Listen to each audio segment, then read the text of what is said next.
Ma'am मैंने youngsters के लिए पूछना है, बिकॉज हमारे नोन में आया है कि हमारा एक लर्नर है, तो वो ऐसे ही लव अफेयर के चक्कर में लड़की ने उसके ऊपर केस कर दिया और उसका कोर्ट केस चल रहा है। ठीक है, तो वो उस वजह से काफी अपसेट है।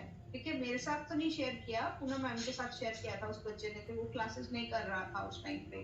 तो मैं ऐसे इसके लिए थोड़ा अवेयरनेस करवा दीजिए आप, ताकि हमारा कोई और लर्नर, जैसे इनके जैसा ही कोई एक लर्नर है, मैम उसका लड़की के साथ अफेयर था और बाद में शायद वो मैरिज नहीं कर पाया या इसको लेके फिर लड़की ने लेकिन उसके ऊपर कोई केस लगा दिया था। Okay okay, I understood. हाँ, मतलब लव अफेयर था तो उसने कुछ 354 या 376 जैसा कोई केस बना। हाँ, यस मैम, यस। तो मैम ऐसी सिचुएशन में हम अपने लर्नर को अवेयरनेस कैसे करा सकते हैं? आप तो इस फील्ड में है, तो मैम आप थोड़ा सा अवेयर कर दीजिए हमारे लर्नर्स को। या सो देखिए, अभी अभी अभी जो नया सेक्शन आए हैं बीएनएस, भारतीय न्याय संहिता, उसमें एक सेपरेट सेक्शन बन गया है। पहले क्या होता था कि इस तरीके से अगर कोई रिलेशनशिप में है और उसके बाद से वो रिलेशनशिप टूट जाती है तो ऑफेंस रजिस्टर करती है लड़की लड़का के ऊपर सेक्शन 376 में या 354 में। तो उसमें बहुत सारी सुप्रीम कोर्ट की जजमेंट्स थी कि ये सेक्शन का मिसयूज हो रहा है बिकॉज वो कंसेंट से आपस में रिलेशन में थे। लेकिन अभी तो बीएनएस में, भारतीय न्याय संहिता में, एक नया सेक्शन इंट्रोड्यूस हो गया है जिसके अंदर अब ये चीज बाईपास हो गई है। वो भी एक सेपरेट सेक्शन बना दिया और उसमें 10 ईयर्स तक की पनिशमेंट बना दी है। इस सेक्शन पर काफी हमारे लीगल फ्रेटर्निटी में भी डिस्कस हो रहा है कि इसका सेक्शन का बहुत मिसयूज भी होगा। तो लेकिन ये तो रही लॉ की बात। अब लॉ तो आप लोग चेंज नहीं कर सकते हैं, लेकिन जो लॉ बना हुआ है उस अकॉर्डिंग आपको अवेयर रहना चाहिए। अवेयर इन द सेंस कि अभी यंग सभी यहाँ पर लर्नर्स जो हैं वो सब यंग एज में हैं। तो आपने सबसे पहले ये समझना चाहिए कि अगर आप किसी के साथ फ्रेंडशिप में हैं तो और आप रिलेशनशिप में जा रहे हैं, गर्लफ्रेंड बॉयफ्रेंड बन रहे हैं, तो आप मैरिज के बाद ही प्रॉपर रिलेशनशिप में जाइए।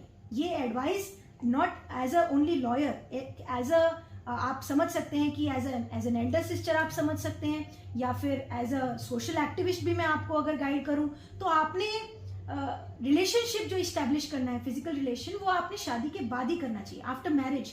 बिकॉज क्या होता है कि आप कहो कि अच्छा हम पहले से कंसेंट में ही तो हैं, लड़की तो मुझे बहुत प्यार करती है, लड़का भी लड़की को बहुत प्यार करता है और हमारा कंसेंट है, लड़की भी 18 से अबव है, तो कोई डरने की क्या बात है। लेकिन ऐसी बात नहीं है। एज ए लॉयर मैं आपको बताऊं, बहुत सारे ऐसे केसेस होते हैं जिसमें कि रिलेशनशिप टूटने के बाद से फिर ऑपोजिट साइड जो है वो कंप्लेंट कर देते हैं। अब वो अगर आपके पास तो एविडेंस है, आपने प्रूफ कलेक्ट करके रखे हैं कि आपकी रिलेशनशिप कंसेंशुअल थी, कंसेंट था, तब तो आप कोर्ट में लड़ पाएंगे। लेकिन मान लीजिए कि आपने प्रूफ नहीं रखा, आपने कोई एविडेंस नहीं रखा, आपके पास सफिशिएंट मटेरियल नहीं है ये एस्टैब्लिश करने के लिए कि कंसेंट था, और सामने वाली जो है वो कहे कि मेरी कंसेंट ही नहीं थी, मुझे धोखे से या फिर मुझे मिसगाइड करके या फिर किसी भी रीजन से, कोअर्शन से मेरे साथ रिलेशनशिप बनाया है, तो वो तो प्रॉपर 376 का सेक्शन बन जाएगा। और अगर आपके पास प्रूफ है भी तो भी कोर्ट में और पुलिस में आपको प्रूफ करने में कितना टाइम लगेगा।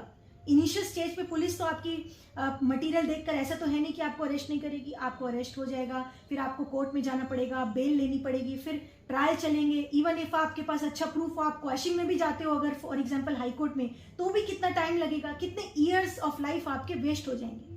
तो एडवाइस सभी लर्नर्स, जो आपने कहा कि सभी लर्नर्स को मैं एडवाइस दूं, जो यंग बच्चे हैं यहाँ पर, उनको मैं यही एडवाइस दूंगी कि आप अगर किसी के साथ फ्रेंडशिप में हैं, ठीक है आप एक फ्रेंडशिप के लेवल तक हैं, लेकिन रिलेशनशिप मैरिज के बाद ही बनाइए, यही एडवाइजेबल होगा।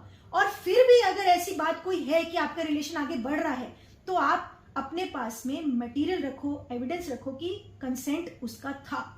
कंसेंट अगर आपके पास है तो आपके पास उसका प्रूफ होना चाहिए, नहीं तो सामने वाले कहेगी कंसेंट नहीं था, तो आप कैसे प्रूफ करोगे। तो जैसे कि कोई एक लर्नर के बारे में बताया, तो जो उनके ऊपर केस हुआ है, तो उनके लिए personal advice, as a legal advice मेरी ये रहेगी कि आपके पास जो भी मटेरियल है वो आप कोर्ट में जाकर पहले एंटिसिपेटरी बेल ले सकते हैं। अगर आपके पास और अच्छे मटेरियल हैं तो आप उसके बाद से क्वेश्चन में भी ट्राई कर सकते हैं हाई कोर्ट में, अदरवाइज ट्रायल में तो आप अपना केस प्रूव कर ही सकते हैं। ओके, फर्दर क्वेश्चन और किसी का कोई क्वेश्चन है?